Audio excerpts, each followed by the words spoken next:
You can start, ma'am. Okay, thank you. Uh, Good morning, students. Today we're going to understand and learn about environmental pollution. So, in my previous class on Thursday, I I told you about what is environmental pollution, like what is the definition of environmental pollution, what are the like major type of environmental pollution. When we talk about air pollution, soil pollution, and water pollution, and noise pollution, these are the major type of environmental pollution. And what are then we learn in detail about the air pollution. So we talk about what is air pollution, then what are the major causes of air pollution, then what are the major effects of air pollution, and the what are the possible mitigation or the solution for air pollution. So these are the contents of the slide. So today we are going to talk about water pollution. Okay, so one second. Okay, so today we're going to talk about water pollution. So we're going to talk about what are the sources, causes of water pollution, what are the effect of water pollution, and what are the control measures we can do for water pollution.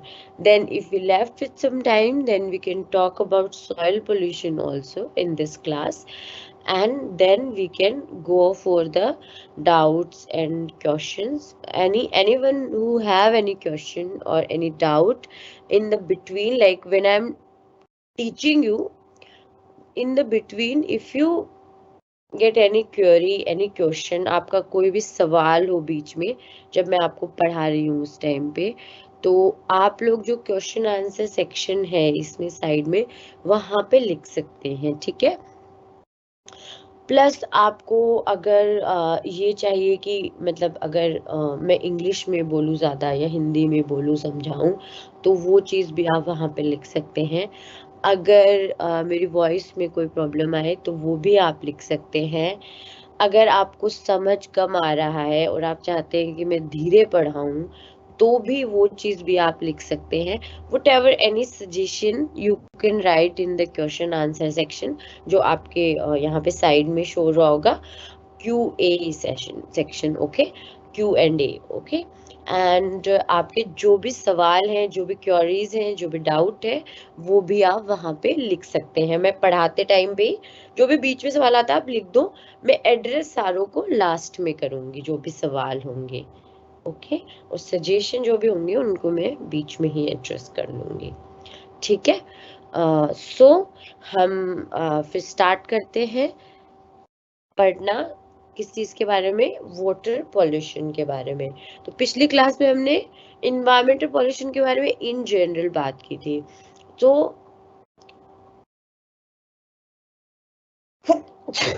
Sorry,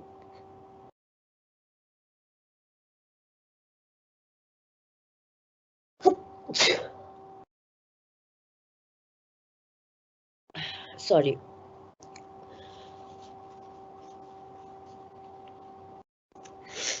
हाँ, सो पिछली class में हमने pollution के बारे में बात की थी। वन सेकेंड ना।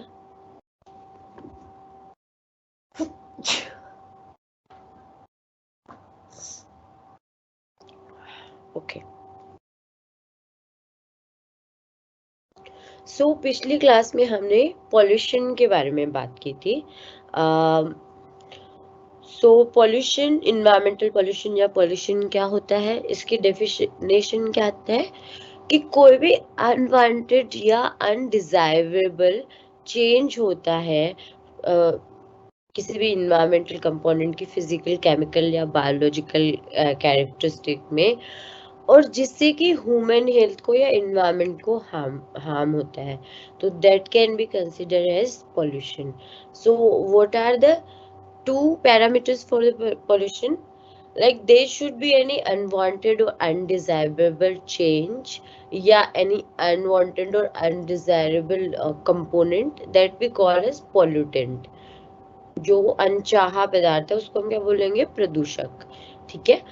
उसकी वजह से कोई भी हार्मफुल इफेक्ट हो रहा है, दैट इज कॉल्ड, तो उस चीज को हम क्या बोलेंगे, इन्वायरमेंटल pollution या पर्यावरण प्रदूषण, ओके।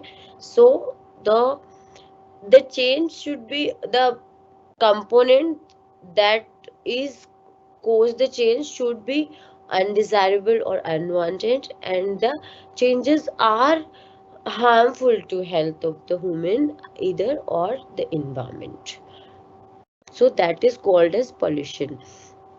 तो इसी प्रकार किसी भी तो कौन से तरह के पोल्यूशन है, air pollution, water pollution, soil pollution etcetera. So हमने पिछली क्लास में एयर पोल्यूशन के बारे में डिटेल में पढ़ा था। अभी इस क्लास में हम क्या पढ़ेंगे, वाटर पोल्यूशन के बारे में डिटेल से, okay. So let's go. So water pollution, what is water pollution? First of all, the definition of the water pollution. The water pollution is defined as the presence of impurities and foreign substances in water, such a quantity that lowers its quality and make it unfit for consumption or cause health hazard. So again it is presence of impurity और foreign substances, जिनको हम क्या बोल सकते हैं, pollutants in the water, इतनी मात्रा में, इतनी क्वांटिटी में, that can effect the quality of the water, है ना, and make it unfit for consumption. Like if we consume the water, it will be harmful, or it will cause a health hazard. So again, there is presence of the unwanted and undesirable impurities, and that can cause the health effect to the environment or the human being, okay. I am sorry, मेरी आज थोड़ी तबीयत ठीक नहीं है, so but I will try to take the class. So और या ये तो पहली डेफिनेशन है। दूसरी डेफिनेशन क्या हो सकती है,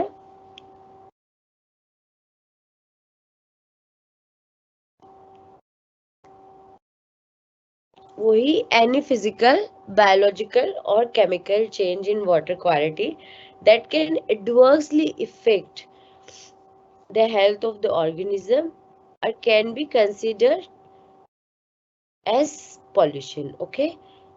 तो कोई भी फिजिकल या बायोलॉजिकल या केमिकल चेंज होगा वाटर की क्वालिटी में, और जो कि एडवर्सली इफेक्ट, मतलब जिसका कि कोई साइड इफेक्ट या कोई गलत प्रभाव होगा लिविंग ऑर्गेनिजम्स पे, that can be considered as water pollution, okay. One second, एक बार मैं चेक कर लूं अगर आप लोगों ने क्वेश्चन आंसर सेक्शन में कुछ डाला है तो, ओके, नथिंग इज देयर।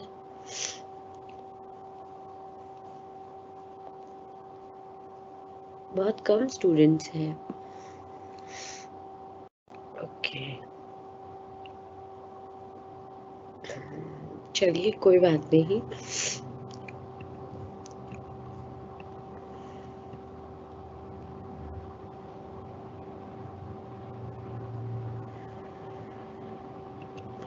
आपके अगर और भी साथ के जो भी लोग हैं उनको आप बता दीजिए कि मतलब इन्वायरमेंट की क्लास होती है, वैसे टाइम टेबल तो उनको पता ही होगा, and it is very important, you should, आप क्लास में पढ़ लोगे तो आपको फिर एग्ज़ाम में लिखने में आसानी होगी या सेल्फ स्टडी करने में भी काफ़ी आसानी होगी।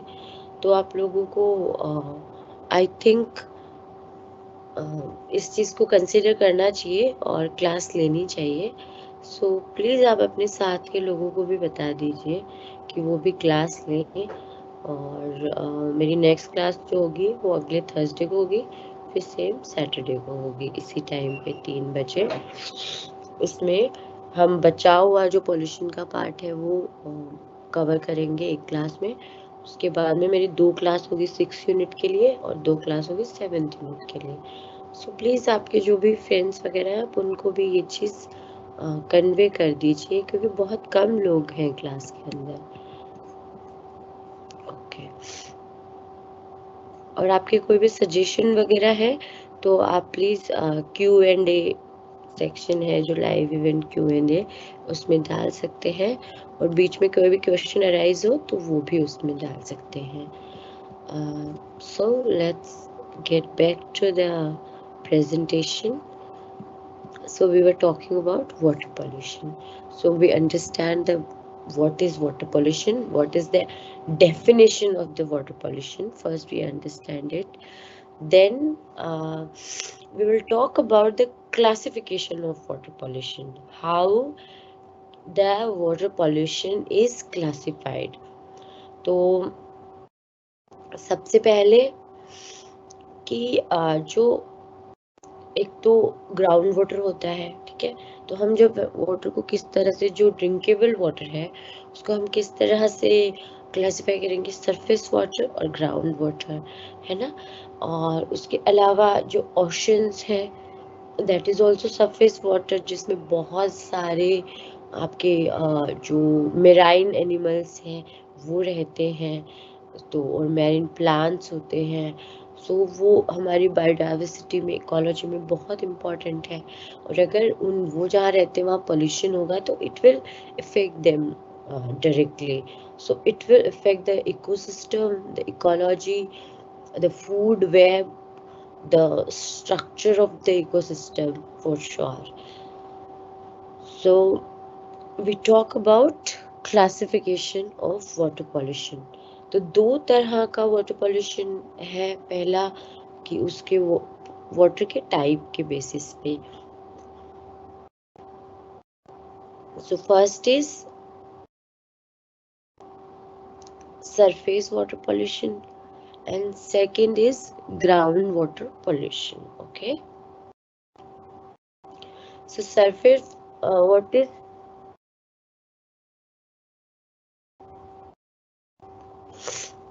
is surface water pollution?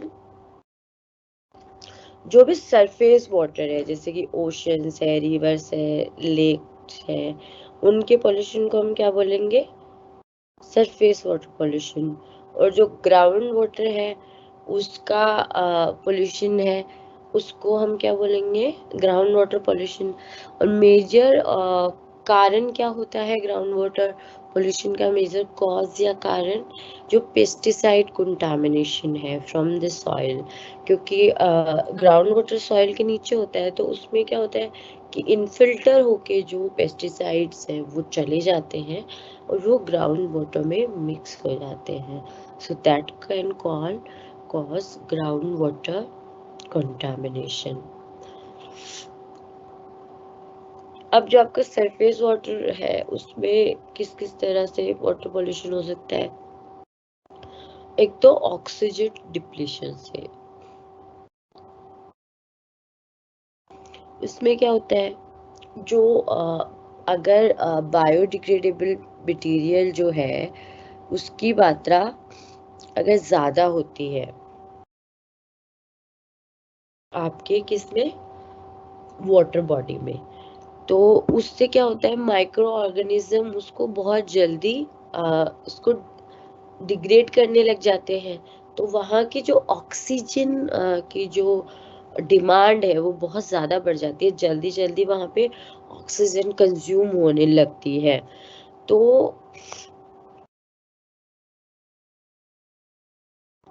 उसकी वजह से वहाँ पे क्या होता है कि ऑक्सीजन कम हो जाती है। जब ऑक्सीजन की डिमांड बढ़ने लग जाती है, कंजप्शन ज़्यादा होता है, तो ऑक्सीजन डिप्लीट हो जाती है। उस वजह से जो ऑक्सीजन पे डिपेंडेंट जो माइक्रो ऑर्गेनिजम्स है, जिनको हम एरोबिक माइक्रो ऑर्गेनिजम्स बोलते हैं, उनकी डेथ हो जाती है।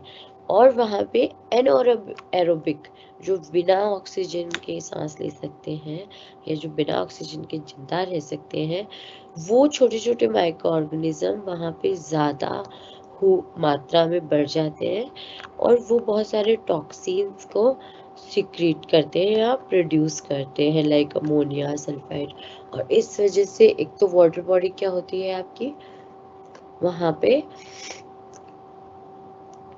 उसमें ऐसे टॉक्सिन्स की मात्रा बहुत बढ़ जाती है। एक वहाँ पे क्या होता है, जब ज़्यादा मात्रा में बायोडिग्रेडेबल मटेरियल है तो वहाँ पे एक यूट्रोफिकेशन की स्थिति हो जाती है कि बहुत ज़्यादा माइक्रो ऑर्गेनिज्म वहाँ पे बढ़ जाते हैं उनको कंज्यूम करने के लिए।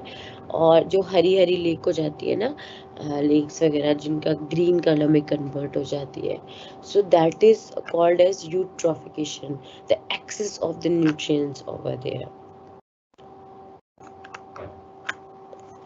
तो न्यूट्रिएंट्स वैसे तो क्या होते हैं कि आपके एसेंशियल होते हैं प्लांट डेवलपमेंट के लिए या वाटर के लिए, बट कभी कभी इनकी एक्सेस हो जाती है वाटर में थ्रू द फर्टिलाइजर, और वो बहुत ज़्यादा वीड और एल्गी ग्रोथ हो जाती है वहाँ पे।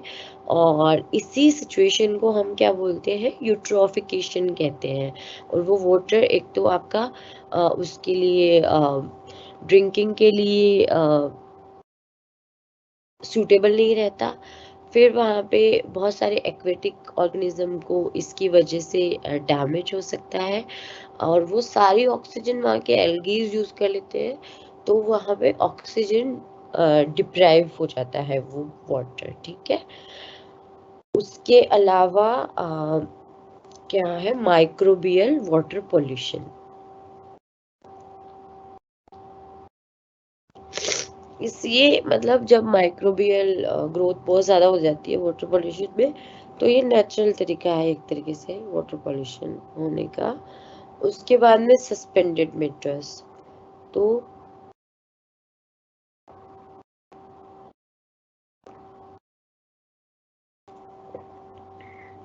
कुछ पॉल्यूटेंट्स होते हैं जो कि वाटर में डिसॉल्व नहीं होते हैं। ठीक है, इनको हम क्या बोलते हैं, सस्पेंडेड मैटर्स करते हैं, है ना। और ये इस तरह के पार्टिकल्स या तो वो डिसॉल्व नहीं होंगे, तो या तो वो सेटल डाउन हो जाएंगे और एक थिक तरह की नीचे बॉटम में सिल्ट बना लेंगे। ठीक है, क्योंकि वो धीरे धीरे टाइम के साथ वहाँ पे बॉटम में सेटल डाउन होते जा रहे हैं, तो वहाँ पे एक तरह का वो सिल्ट फॉर्म हो जाएगा, है ना। उससे कि जो समुद्र के फ्लोर पे जो ओशन के फ्लोर पे जो एनिमल्स या जो मतलब माइक्रो एनिमल्स या माइक्रो प्लांट्स जो पाए जाते हैं, उनको माइक्रो ऑर्गेनिजम्स जो होते हैं उनको बहुत दिक्कत होती है। ठीक है, बिकॉज वहाँ पे जो फ्लोर, ओशन के फ्लोर पे जो लाइफ है उसको प्रॉब्लम होती है, क्योंकि वहाँ पे एक थिक सिल्ट बन जाती है। इस तरह से जो सारे पार्टिकुलेट मैटर है वो वहाँ पे जा जाके जमा हो जाते हैं, जो सस्पेंडेड मैटर है, because it's not dissolve, it's can't dissolve in the water.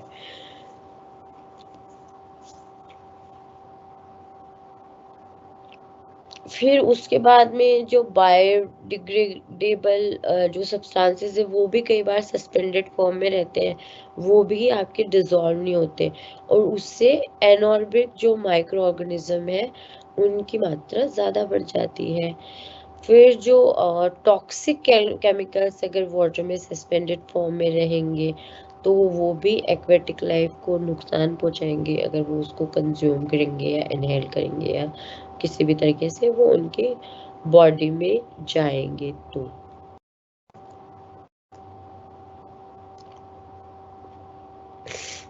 उसके अलावा जो केमिकल्स होते हैं उनसे वाटर पोल्यूशन होता है। इंडस्ट्रीज और एग्रीकल्चर में जो आपके इंडस्ट्रियल जो केमिकल डिस्चार्ज है उससे भी, प्लस आपका एग्रीकल्चर के अंदर जो डिफरेंट टाइप ऑफ पेस्टिसाइड्स और फर्टिलाइजर यूज करे जाते हैं उनसे भी तरह तरह के डिफरेंट केमिकल है जो रन ऑफ के थ्रू वाटर बॉडीज के अंदर चले जाते हैं। उसमें आपके खूब कई प्रकार के मेटल्स, हानिकारक जो मेटल्स होते हैं, जो टॉक्सिक हैवी मेटल्स होते हैं, उनकी प्रेजेंस होती है। ठीक है, जो कि एक्वेटिक लाइफ के लिए बहुत नुकसानदेह है। और अगर उनकी हाई अमाउंट है तो that is water is not even suitable for consumption, that is not suitable for agriculture। जो पेस्टिसाइड यूज है फार्मिंग में, उससे भी बहुत ज़्यादा एक्वेटिक लाइफ को थ्रेट होता है, बर्ड्स को, ह्यूमन्स को। क्योंकि एक होता है प्रोसेस जिसको बोलते हैं बायो अक्यूमुलेशन।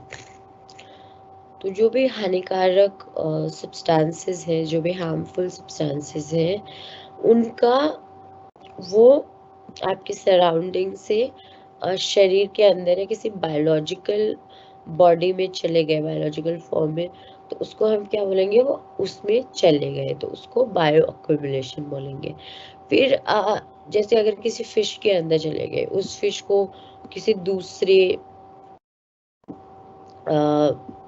मेराइन एनिमल ने ईट कर लिया, वो उसके अंदर चले गए, तो वो उसमें चले जाते हैं, और वो उससे मात्रा बढ़ती जाती है। आपने ट्रॉफिक लेवल पढ़े होंगे ना जब बायोडाइवर्सिटी क्लास ली होगी, तो अलग अलग जो ट्रॉफिक लेवल्स होते हैं, मतलब कि जो आपकी फूड चेन है उसमें पहला ट्रॉफिक लेवल जैसे प्रोड्यूसर है, फिर उसको पेड़ पौधे, फिर उनको कोई खा रहा है, कोई प्राइमरी कंज्यूमर है जो उनको कंज्यूम कर रहा है, और उसके बाद जैसे कि जो भी हर्बीवोर्स है, हिरण वगैरह, खरगोश वगैरह, फिर उनको कोई सेकेंडरी कंज्यूमर है, फिर टर्शरी कंज्यूमर है।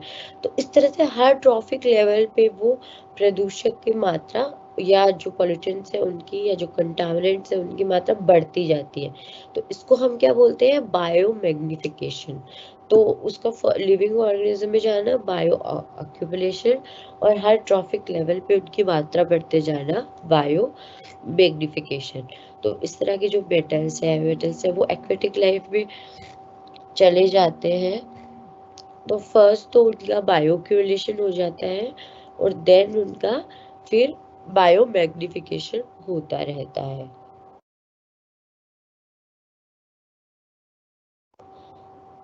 जो पेस्टिसाइड जो फार्मिंग में यूज होते हैं, वो भी वाटर पोल्यूशन उनकी वजह से भी होता है। ठीक है, पेट्रोलियम कंटामिनेंट्स कई बार जो बड़े बड़े शिप्स के थ्रू जो जाता है, तो उस पर लीकेज हो जाता है कई बार ना, ऑयल, पेट्रोलियम, उससे भी वो भी एक्वेटिक लाइफ के लिए बहुत हार्मफुल है। इसके बाद में हम पढ़ेंगे जो वाटर, ये तो हमने अलग अलग तरह से जाना कि कैसे कैसे वाटर पॉल्यूशन होता है। फिर जो पॉल्यूटेंट्स है जिनकी वजह से वाटर पॉल्यूशन होता है, उनको हम जो उनके सोर्स है ना, अलग अलग जो भी हमने इतने सारे सोर्स बताए, इनको हम बेसिकली दो तरीके से भी डिवाइड कर सकते हैं सारे इनको पॉल्यूशन को, क्योंकि ये किस सोर्स से आ रहे हैं उसके बेसिस पे पॉल्यूटेंट को। तो फर्स्ट इज है पॉइंट सोर्स, कि एक जगह से एक सिंगल सोर्स से पॉल्यूटेंट्स आ रहे हैं। जैसे कि किसी इंडस्ट्रियल का इफ्लुएंट आ रहा है, हमें पता है कि इस जगह पे वाटर में मिक्स होता है। ठीक है, जैसे अगर हम एयर पोल्यूशन की बात करें, तो जैसे कोई इंडस्ट्री है, वहां से एयर के अंदर कुछ छोड़ा जा रहा है, या कहीं पे कोई बर्निंग हो रही है, इंसिनरेशन हो रहा है, तो हमें पता है कि एक पॉइंट सोर्स है। दूसरा होता है नॉन पॉइंट सोर्स, कि जब हमें सोर्स एक पर्टिकुलर जगह पे नहीं है, वो फैला हुआ है, हमें पता नहीं, जैसे रन ऑफ के थ्रू आ रहा है ना, तो उस तरह का इसको हम बोलते हैं नॉन पॉइंट सोर्स, या फिर मोबाइल सोर्स भी बोलते हैं। जैसे कि एयर पोल्यूशन के केस में जो व्हीकल्स है वो चलते रहते हैं, तो वो मोबाइल या non point source of pollution होते हैं। तो वाटर के केस में आपके पॉइंट सोर्स कौन से हैं, एक तो इंडस्ट्रियल डिस्चार्ज है ना, दूसरा जो फर्टिकल या केमिकल इंडस्ट्रीज है, फर्टिलाइजर, उनसे एक जो आपके पॉइंट सोर्स पे आता है वाटर पोल्यूशन का, वो सीरियस कॉज है। इसमें काफ़ी सारे हैवी मेटल्स भी होते हैं और जो काफ़ी ह्यूमन हेल्थ और एनवायरनमेंट के लिए प्रॉब्लमेटिक है। इनमें मेजर हैवी मेटल्स क्या है आपके, लेड है, मरकरी है, कॉपर है, क्रोमियम है, सोडियम है। ये आपके बेसिकली बहुत ही हार्मफुल हैवी मेटल्स हैं। फिर उसके अलावा इंसिनरेशन से है ना, कोल बर्निंग पावर प्लांट से है ना, या माइंस जो होते हैं उनसे जो ड्रेनेज हो जाता है, कभी कभी उनसे लीचिंग होती है, उसके द्वारा भी पानी के अंदर या वाटर के अंदर बहुत सारे पॉल्यूटेंट्स मिक्स होते हैं। जो अलग अलग माइंस नहीं होती, कोल माइन या कहीं मेटल्स की माइन, तो उनके अंदर से भी जो ड्रेनेज आता है, पानी आता है, कई बार उनमें से लीचिंग होती है, तो that can also cause water pollution. अब आपका non point sources, non point sources के अंदर क्या क्या है, एक तो एग्रीकल्चर डिस्चार्ज, जैसे रन ऑफ एग्रीकल्चर, जो एग्रीकल्चर जो फील्ड्स है उनसे रन ऑफ होते हुए और फिर वाटर बॉडी के अंदर मिक्स हो जाता है, तो वो सारे पॉल्यूटेंट्स वहाँ से आते हैं, या जो फर्टिलाइजर्स है या जो पेस्टिसाइड्स हैं वो सब आते हैं अलग अलग जगहों से और फिर वाटर बॉडीज के अंदर अलग अलग पॉइंट्स पे मिलते जाते हैं। तो इसको हम क्या बोलते हैं, नॉन पॉइंट वाटर पॉल्यूशन। तो एक तो हो गया एग्रीकल्चर के थ्रू। सो एग्रीकल्चर में काफ़ी तरह के फर्टिलाइजर्स, केमिकल, पेस्टिसाइड्स, हर्बिसाइड्स जो हर्ब्स को ख़त्म करते हैं, वीडिसाइड्स जो वीड्स को ख़त्म करते हैं, वो पानी के अंदर डिज़ोल्व हो जाते हैं और उसके पॉल्यूशन की एक कारण के रूप में होते हैं। उससे क्या होता है, वाटर की पीएच वैल्यू भी इफेक्ट होती है, और एक्वेटिक जो एनिमल्स हैं वो काफ़ी सेंसिटिव होते हैं पीएच वैल्यू के लिए। तो ये इस तरह के केमिकल्स क्या करते हैं, कभी कभी वाटर को एल्कलाइन बना देते हैं। फिर आपके फॉस्फेट और नाइट्रेट्स हैं फर्टिलाइजर्स में, जो कि काफ़ी न्यूट्रिएंट्स रिच होते हैं, उसकी वजह से वहाँ पे न्यूट्रिएंट्स की मात्रा बहुत ज़्यादा बढ़ जाती है, और न्यूट्रिएंट्स की मात्रा ज़्यादा बढ़ जाती है तो उसकी वजह से क्या होता है, न्यूट्रिएंट्स की मात्रा ज़्यादा बढ़ने की वजह से वहाँ पे ज़्यादा, अपन ने जैसे अभी पढ़ा था ना कि ज़्यादा माइक्रो जो ऑर्गेनिजम्स हैं वो वहाँ पे ज़्यादा बढ़ जाते हैं, एल्गी वगैरह ज़्यादा बढ़ जाते हैं, और इस सिचुएशन को हम क्या कहते हैं, यूट्रोफिकेशन। और ऐसी वाटर बॉडीज में फिर ऑक्सीजन की भी कमी हो जाती है, ऑक्सीजन डिप्राइव हो जाती है वो।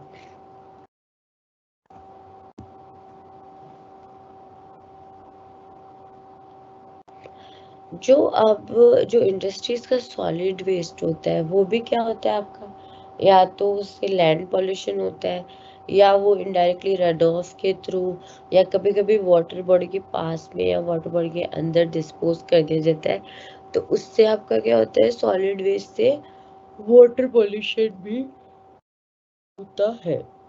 सो इसमें सबसे ज़्यादा क्या होता है, लेड एंड मरकरी, बहुत ज़्यादा टॉक्सिक जो एलिमेंट्स है वो भी पाए जाते हैं इसके अंदर, ठीक है। इससे काफ़ी तरह के हेल्थ इफेक्ट्स हो सकते हैं, जैसे कि आपका मरकरी से लीवर और किडनी में डैमेज हो सकता है, लेड से दिमाग, छोटे बच्चों पे स्पेशली बहुत सारी दिमागी बीमारियां हो सकती है। उसके अलावा हीमोग्लोबिन फॉर्मेशन में रिडक्शन हो जाता है, ठीक है। लेड क्या करता है, नर्वस सिस्टम को डैमेज करता है, तो उससे कोमा या डेथ, और छोटे बच्चों में लाइक जो या सब एडल्ट्स होते हैं उनमें बहुत ज़्यादा ये इफेक्ट होता है लेड का, बिकॉज ये नर्वस सिस्टम को अटैक करता है इसलिए। तो बहुत सी जो जिनमें लेड यूज होता है, जो इंडस्ट्रीज है, पेपर पल्प इंडस्ट्री, फॉरेस्ट, ये सब, ये इतने नाम आपको याद रखने की जरूरत नहीं है। मेजरली हैवी मेटल्स अगर आए तो आप ये बता पाओ कि हैवी मेटल होते हैं कौन से होते हैं, जैसे कि लेड है, मरकरी है, क्रोमियम है, ये सब हार्मफुल जो आपके हैवी मेटल्स हैं उनमें आते हैं। फिर आप एक दो इफेक्ट लिख सकते हो कि मरकरी से क्या होता है कि लीवर किडनी में प्रॉब्लम होती है, हीमोग्लोबिन उस पे प्रॉब्लम होती है। और फिर उसके बाद में आपका लेड से नर्वस सिस्टम को अटैक होता है। तो ये सब चीज़ें आपको थोड़ा ध्यान में होनी चाहिए।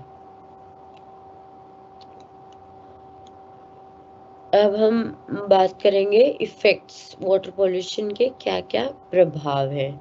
तो एक तो क्या है कि फर्टिलाइजर्स और डिटर्जेंट्स जो होते हैं उनसे क्या होता है कि वहाँ पे न्यूट्रिएंट्स की मात्रा बढ़ जाती है, उससे एल्गल ब्लूम हो जाता है जिसको अपन ने यूट्रोफिकेशन बढ़ा था, उससे वहाँ पे बायोलॉजिकल ऑक्सीजन डिमांड बहुत ज़्यादा बढ़ जाती है।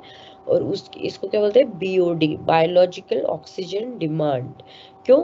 क्योंकि वहाँ पे एल्गी वगैरह ज़्यादा बढ़ गए, तो अब उनको ज़्यादा ऑक्सीजन चाहिए ना, तो उस वाटर बॉडी के अंदर जो नेचुरल ऑक्सीजन थी उसका बहुत ज़्यादा कंजप्शन हो जाता है। तो इसलिए वहाँ पे जो ऑक्सीजन की डिमांड है वो बहुत ज़्यादा बढ़ जाती है। तो बायोलॉजिकल जो एल्गी वगैरह उनको चाहिए, तो हम उसको क्या बोलते हैं, बायोलॉजिकल ऑक्सीजन डिमांड। या कभी कभी केमिकल्स की वजह से बढ़ रही है तो हम उसको बोलते हैं केमिकल ऑक्सीजन डिमांड, सीओडी। तो जब बायोलॉजिकल ऑक्सीजन डिमांड या बीओडी बहुत ज़्यादा बढ़ जाती है तो उससे क्या होता है, वहाँ ऑक्सीजन की कमी हो गई तो वो एक्वेटिक लाइफ को हार्मफुल होती है, उसको किल कर देती है, खत्म कर देती है। उसके बाद में आपके जो डोमेस्टिक या कॉमर्शियल इफ्लुएंस है ना, वो भी आपको बहुत सारे न्यूट्रिएंट्स प्रोवाइड करते हैं जो अगेन बायोलॉजिकल ऑक्सीजन डिमांड या बीओडी को बढ़ाता है। उसके बाद में जो नॉन डिग्रेडेबल पेस्टिसाइड है वो क्या आता है, फूड चेन के थ्रू उनका बायो एक्यूमुलेशन होता है, वो आ जाते हैं पहले बॉडी किसी लिविंग ऑर्गेनिज्म में, फिर वो अलग अलग ट्रॉफिक लेवल पे एक से दूसरे ऑर्गेनिज्म में जाते रहते हैं, उसको हम क्या बोलते हैं, बायो मैग्निफिकेशन उसका होता रहता है। और अगर वो ह्यूमन बॉडी में एंटर करते हैं तो वो उनके नर्वस सिस्टम को इफेक्ट करते हैं, अदर एनिमल्स के भी, लार्ज एनिमल्स के नर्वस सिस्टम को इफेक्ट करते हैं। ठीक है। फिर उसके अलावा जो ऑयल पॉल्यूटेंट्स हैं उनका स्पिल के थ्रू, ऑयल टैंकर्स जो होते हैं उनके स्पिल के थ्रू वो वाटर साइकिल के अंदर उसको इफेक्ट करते हैं। जो बहुत सारे वाटर बर्ड्स या वाटर फिशेज, ये जो एक्वेटिक फोना है या एक्वेटिक फ्लोरा है, उसको बहुत नुकसान होता है। फिर जो आपकी माइनिंग एक्टिविटीज़ हैं, स्पेशली जो रेडियो एक्टिव, जो अगर रेडियो एक्टिव पदार्थ की माइनिंग हो रही है, रेडियो एक्टिव सब्सटेंसेस की माइनिंग हो रही है, तो रेडियो एक्टिव जो सब्सटेंसेस हैं वो हमारे लिए बहुत हार्मफुल होते हैं। तो अगर वहाँ से माइनिंग से अगर लीकेज हो रहा है तो उससे बहुत सारे इफ़ेक्ट हो सकते हैं, थायराइड ग्लैंड को इफ़ेक्ट होता है, लीवर को, बोन्स को, मसल्स को, ये सीरियस इलनेस हो सकते हैं और ये डेथ भी कॉज कर सकते हैं। और फिर फ्लोराइड अगर होता है पानी में ना, फ्लोराइड की समस्या अपन ने बहुत देखी है ना, तो कितना होता है फ्लोराइड का परमिसिबल लिमिट पानी में, 1.5 ppm, और अपने तो बहुत ज़्यादा होता है कभी कभी, है ना, जहाँ पे नेचुरली रॉक्स में फ्लोराइड बहुत ज़्यादा पाया जाता है। तो ऐसी जगहों पे लोगों के दांत पीले पीले हो जाते हैं ना, हड्डियों पे इफेक्ट होता है, तो उसको उससे बहुत सारे इंटेस्टाइन और डेंटल प्रॉब्लम हो सकती है फ्लोराइड की मात्रा बढ़ने से। और भी जो पोल्यूटेड वाटर है उससे आपके टाइफॉइड, डिसेंट्री, क्लोरिया, ये सब हो जाता है। एक्चुअली इंटेस्टाइन से जुड़ी हुई या पाचन तंत्र से जुड़ी हुई कई प्रॉब्लम्स हो जाती है अगर हम प्रदूषित पानी पीते हैं या पोल्यूटेड वाटर पीते हैं। डायरिया वगैरह की प्रॉब्लम हो जाती है, टाइफॉइड वगैरह हो जाता है, तो ये सब चीज़ों की प्रॉब्लम होती है। ठीक है। Measures to control water pollution. तो अब किस किस तरह से, पहले तो हमने उसके कॉजेस देखे वाटर पोल्यूशन के क्या क्या है, फिर उसके हमने इफेक्ट देखा कि वाटर पोल्यूशन क्या इफेक्ट डालता है। अब हम बात करेंगे कि वाटर पोल्यूशन से क्या क्या आपके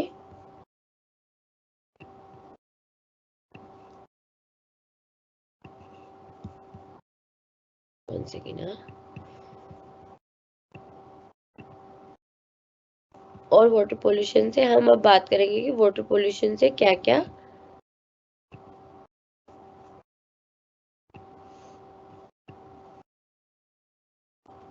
वाटर पोल्यूशन को कंट्रोल करने के क्या क्या मेजर्स हो सकते हैं, किस तरह से हम वाटर पोल्यूशन को कंट्रोल कर सकते हैं। ठीक है, तो जो नेचुरल वाटर साइकिल है, ये एक तो अपने आप जो फ्लोइंग वाटर अपने आप इसको वाटर को प्योरीफाई करता है। जैसे कि बारिश होती है, ओशन का पानी इवोपरेट होता है, फिर बारिश होती है, फिर वो रन ऑफ के थ्रू नदियों वगैरह में जाता है, ओशन में जाता है। तो इट्स अ साइकिल इटसेल्फ, और इस प्रोसेस के थ्रू भी वाटर प्योरीफाई होता है अगर उस पर बहुत ज़्यादा एक्सेस अमाउंट ऑफ पॉल्यूटेंट्स ना बढ़ जाए तो। पर जब बहुत ज़्यादा एक्सेस अमाउंट ऑफ पॉल्यूटेंट्स हो जाती है, तब हम उसको वाटर का हमें कोई केमिकल प्रोसेस या किसी प्रोसेस के थ्रू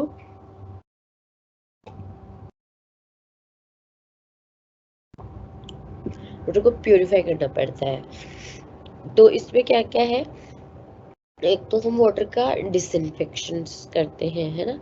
तो उस वाटर को डिसइंफेक्टेंट करने के लिए जो क्लोरीनेशन किया जाता है, क्लोराइड यूज किया जाता है या ब्लीचिंग पाउडर यूज किया जाता है, जिससे कि जो हार्मफुल बैक्टीरिया वगैरह है उनको खत्म किया जा सके। दूसरा होता है सेडिमेंटेशन। अब इसमें क्या होता है, जैसे जो अपन ने पढ़ा था ना, सस्पेंडेड पार्टिकुलेट्स होते हैं या इस तरह के जो थोड़े बड़े जो होते हैं पार्टिकल्स, जो कि वाटर में ऐसे फ्लो करते रहते हैं, उनको क्या किया जाता है, उनका सेडिमेंटेशन, उनको रिमूव करने के लिए किसी ऐसी दूसरे मतलब अपन ऐसे सब्सटेंसेस वाटर में डालते हैं जो उनके साथ में क्लॉक फॉर्म कर लेते हैं और वो जाके सरफेस के अंदर जमा हो जाते हैं। तो उसको हम बोलते हैं सेडिमेंटेशन, और फिर ऊपर के पानी को हम साफ कर लेते हैं और नीचे से उसको हटा देते हैं। तो ये टैंक्स वगैरह जो होते हैं उनके अंदर इस तरह का काम किया जाता है, और वो नीचे से आप उसको फिर साफ कर देते हैं। उसके अलावा फिल्ट्रेशन, हाँ, उसमें क्या होता है कि जो कोरस या फाइन सैंड है जो है, उसके थ्रू वाटर को फिल्टर किया जाता है, उससे कि जो वाटर में बैड कलर, बैड टेस्ट या ओडोर या बैक्टीरिया है, उन सबको फिल्टर किया जाता है। फिर वाटर की सॉफ्टनिंग की जाती है। अगर वाटर की हार्डनेस ज़्यादा है तो उसको या तो बॉईल करके उसकी हार्डनेस रिमूव की जाती है, या फिर लाइम ऐड करने से भी वाटर की हार्डनेस को रिमूव किया जा सकता है। ठीक है, ये हो गया आपका वाटर पोल्यूशन का सेक्शन खत्म। तो इसमें क्या क्या पढ़ा हमने कि वाटर पोल्यूशन के कॉजेस क्या है ना। फिर उसमें पॉइंट सोर्सेज कौन से हैं या नॉन पॉइंट सोर्सेज कौन से हैं। तो पॉइंट सोर्सेज में इंडस्ट्रियल इन्फ्लुएंस जो था, दैट इज पॉइंट सोर्स। जो आपके एग्रीकल्चरल रनऑफ वगैरह है, that is non point source. फिर अलग अलग तरह के क्या क्या पॉल्यूटेंट्स इनसे रिलीज होते हैं। फिर हमने जाना कि हैवी मेटल्स है, पेस्टिसाइड्स है, ये किस तरह से हार्मफुल होते हैं। यूट्रोफिकेशन, जब बहुत ज़्यादा न्यूट्रिएंट्स बढ़ जाते हैं। ऑक्सीजन जो डिप्रेव सिचुएशन हो जाती है, जब बायोलॉजिकल ऑक्सीजन डिमांड या बीओडी बढ़ जाती है। ठीक है, उसके बाद में क्या क्या इफेक्ट होते हैं कि जो पॉल्यूटेंट्स हैं वो नर्वस सिस्टम को किस तरह से, heavy metals, mercury nervous system को इफेक्ट करता है, फ्लोराइड आपके डेंटल और इंटेस्टाइन को इफेक्ट करता है, फिर आपके कैडमियम वगैरह है, और भी बहुत सारे हैवी मेटल्स हैं जो इफेक्ट करते हैं। उसके अलावा जो पॉल्यूटेड वाटर है उससे डायरिया और इस तरह की डिजीजेस हो सकती हैं। उसके अलावा आपने जाना है किस तरह से जो फिशेस है, एक्वेटिक लाइफ है, उसको अलग अलग जो पोल्यूशन है वो कैसे इफेक्ट करता है। उसके बाद में हमने बात करी कि किस तरह से अपन इसको जो वाटर पोल्यूशन है उसको हम कंट्रोल कर सकते हैं, है ना। तो एक तो नेचुरली वाटर पोल्यूशन अपने आप ही वाटर साफ होता है, उसके अलावा उसका डिसइंफेक्शन किया जा सकता है जो क्लोराइड है उससे, ठीक है। उसके अलावा सेडिमेंटेशन, जो हमने उसको नीचे सेडिमेंटेशन के रूप में उसको जमा कर लिया और ऊपर का पानी हम यूज़ कर सकते हैं। उसके अलावा पानी का फिल्ट्रेशन हो सकता है। उसके बाद में हम सॉफ्टनिंग ऑफ वाटर करते हैं, अगर हार्डनेस ज़्यादा है तो लाइम ऐड करके। अब जो उसके अलावा जो आपके आरओ वगैरह है, रिवर्स ऑस्मोसिस जिनमें होता है, वो सब भी वाटर को प्योरीफाई करने के तरीके हैं।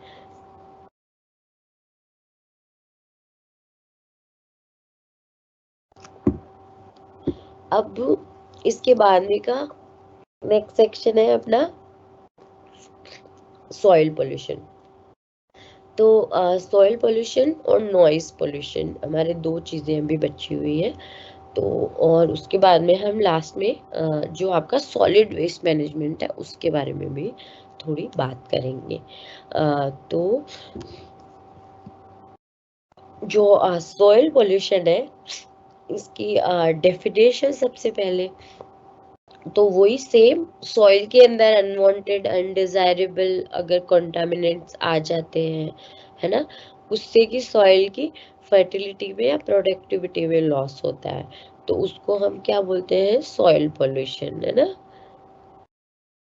अब प्रोडक्टिविटी क्या होती है सॉइल की, it's measured in the terms of the yield of grains per unit of land, है ना। अपन बोलते हैं ना सॉइल की प्रोडक्टिविटी, तो कितना ग्रेन्स का यील्ड हो पा रहा है सॉइल, ठीक है।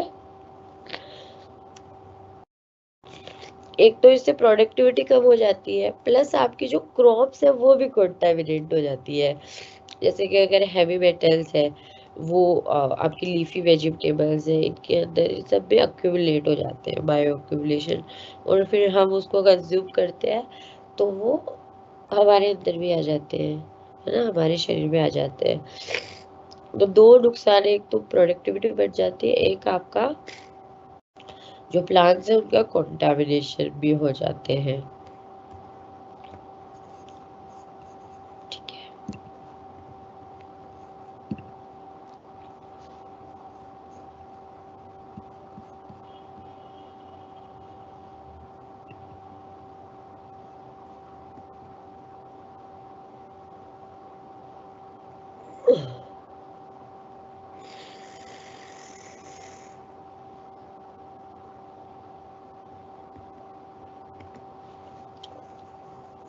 अब उसके बाद में हम जानेंगे जो सॉइल पोल्यूशन है उसका इफेक्ट क्या क्या होता है ना।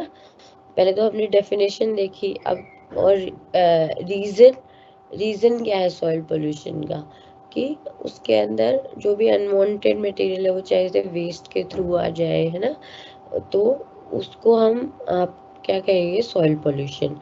या एग्रीकल्चर जो प्रैक्टिसेस हैं उनसे भी बहुत ज़्यादा पेस्टिसाइड और आपके फर्टिलाइजर सॉइल के अंदर, तो that is also soil pollution, है ना।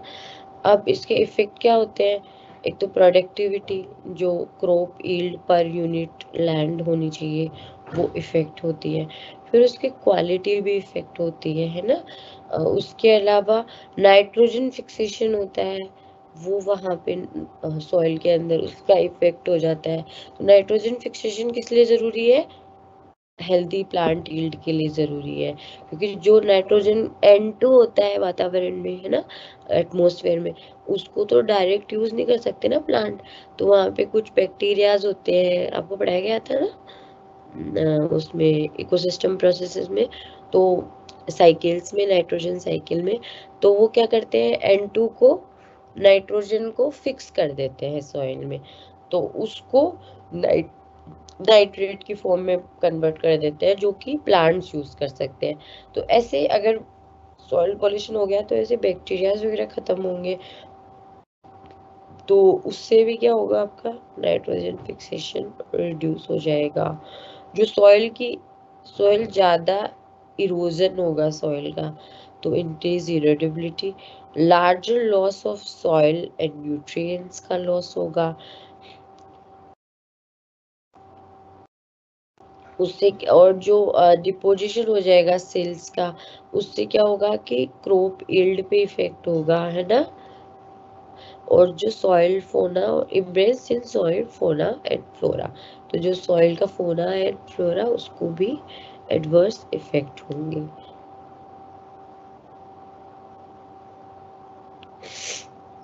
तो अब जो इंडस्ट्रियल जो आपके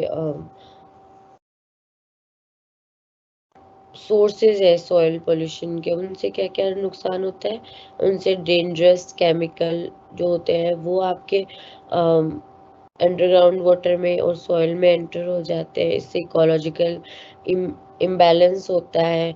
इंडस्ट्री से पॉल्यूटेंट गैस भी रिलीज होती है, रेडियो एक्टिव रिलीज होते हैं, सैलिनिटी जो है वो बढ़ जाती है सॉइल की, वेजिटेशन रिड्यूस हो जाती है वहाँ से।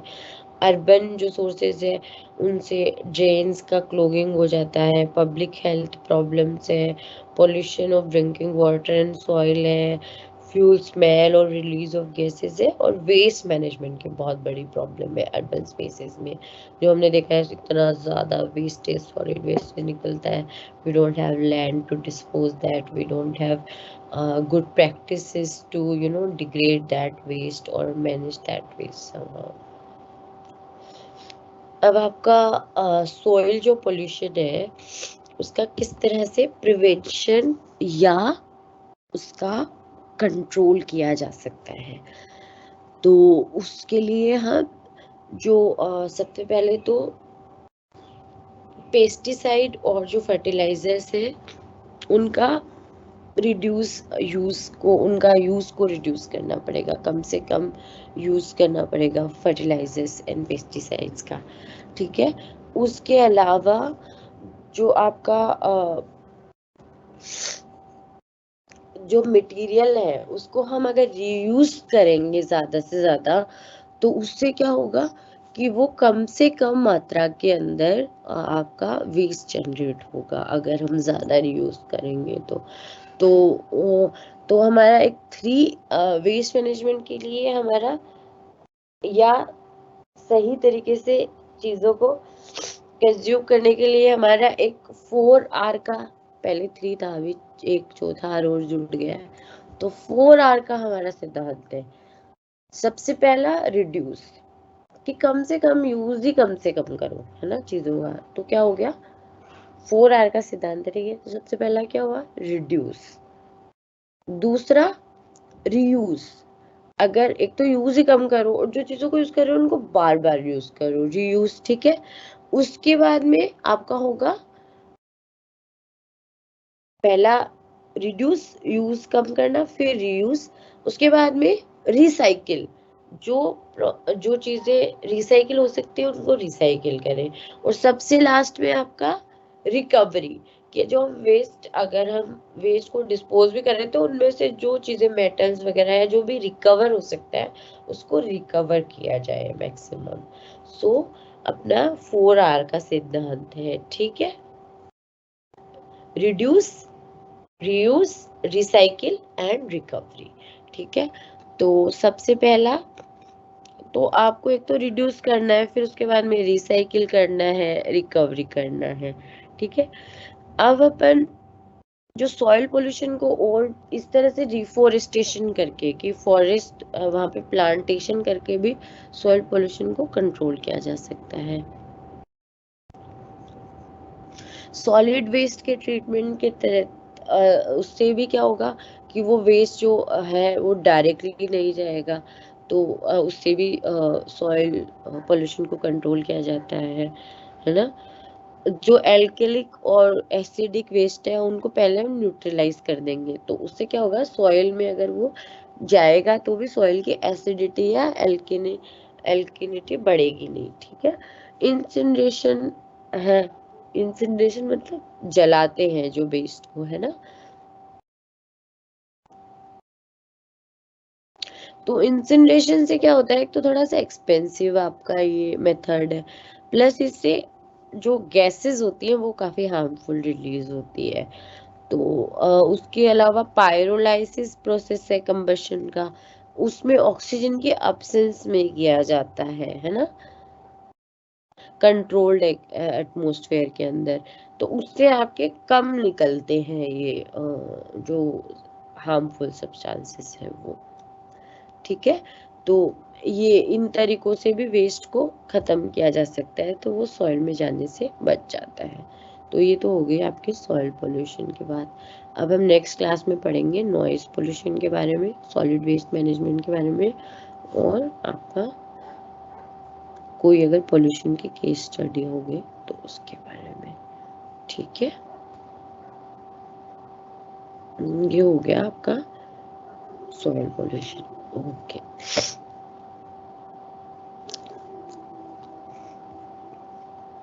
ओके।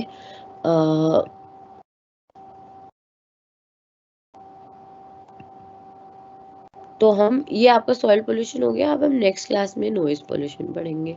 अभी आपका अगर कोई भी क्वेश्चन है तो प्लीज आप क्वेश्चन आंसर सेशन के अंदर उसको डाल दीजिए, क्वेश्चन आंसर सेक्शन के अंदर।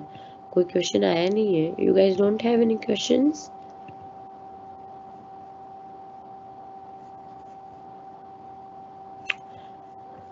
If you have any question, please put it into question answers section. The live event Q&A section is there.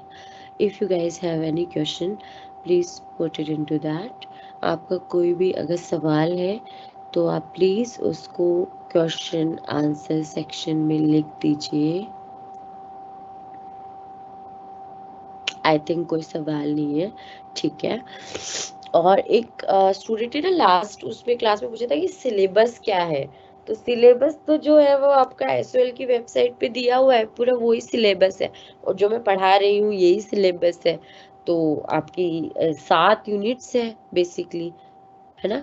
उन्हीं 7 यूनिट में पूरा सिलेबस है। हाँ, आपको लास्ट में हम जो इम्पोर्टेंट टॉपिक्स है वो बताएंगे, और उसके अलावा जो सिलेबस है हिंदी और इंग्लिश दोनों में, वो मैं आपका वन नोट ड्राइव पे अपलोड कर दूंगी, और ये प्रेजेंटेशन भी जब ये पूरी हो जाएगी ये यूनिट, तो मैं आपको उसका लिंक शेयर कर दूंगी, ठीक है।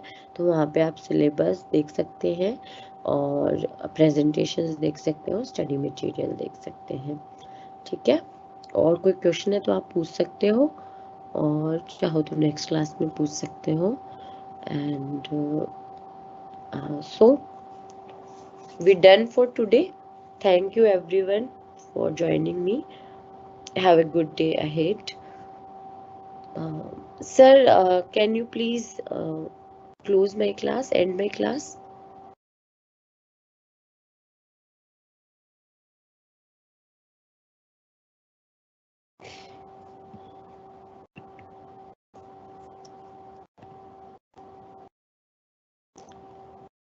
Mohit sir, please end my class. Thank you everyone.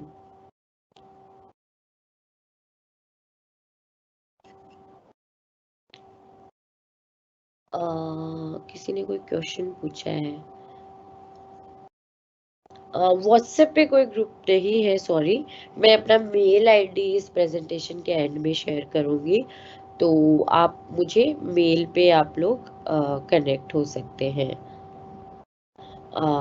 Environment science की book Okay, 1 minute. Give me 1 minute. I'm just showing you the book.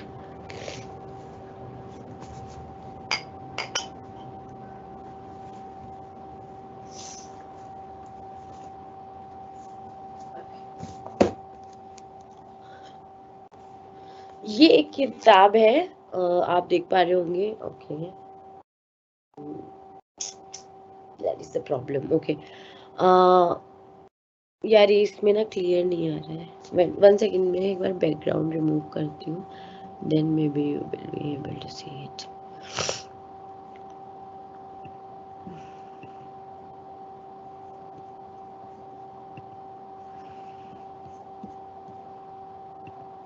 Okay, so this is a book, आप लोगों को दिख रही होगी. This is the book called as environmental studies. ठीक है, इस बुक का नाम है इन्वायरमेंटल स्टडीज. ये जो आपका अंडर ग्रेजुएट कोर्स के लिए, बाय इरैक बरूचा. ठीक है, इरैक Bharucha, ERACH. Okay, ERACH Bharucha. ठीक है, मैं लिख देती हूँ वहां पे कमेंट के अंदर. सो आप ये बुक ले सकते हैं. ये हिंदी में है, इन्वायरमेंट पर्यावरण अध्ययन नाम से सेम उत्तर की, और इन्वायरमेंटल स्टडीज नाम से इंग्लिश में है. वैसे मेरे हिसाब से जो SOL के नोट्स हैं या जो मैं पढ़ा रही हूँ प्रेजेंटेशन वगैरह, दैट इज इनफ जो स्टडी मटेरियल आपको मिलता है पढ़ने के लिए. पर फिर भी आप लोगों को किताब पढ़ने का अगर मतलब आपको किताब पढ़ना अच्छा लगता है तो आप फिर ये किताब पढ़ सकते हैं. ठीक है, इस किताब का नाम है environmental studies.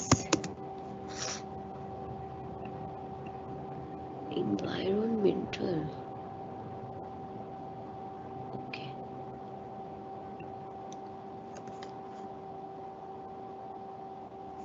Mental studies by, author का नाम है इरैक बरूचा. इरैक भरूचा.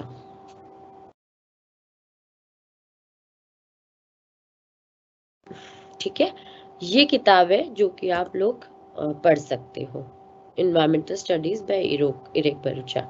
और सेम उत्तर इरैक भरूचा की किताब है पर्यावरण अध्ययन करके हिंदी के लिए. ठीक है, एनी अदर क्वेश्चन? ओके, चलो, thank you everyone. We are done for today. Thank you. Mohit sir, can you please end my class?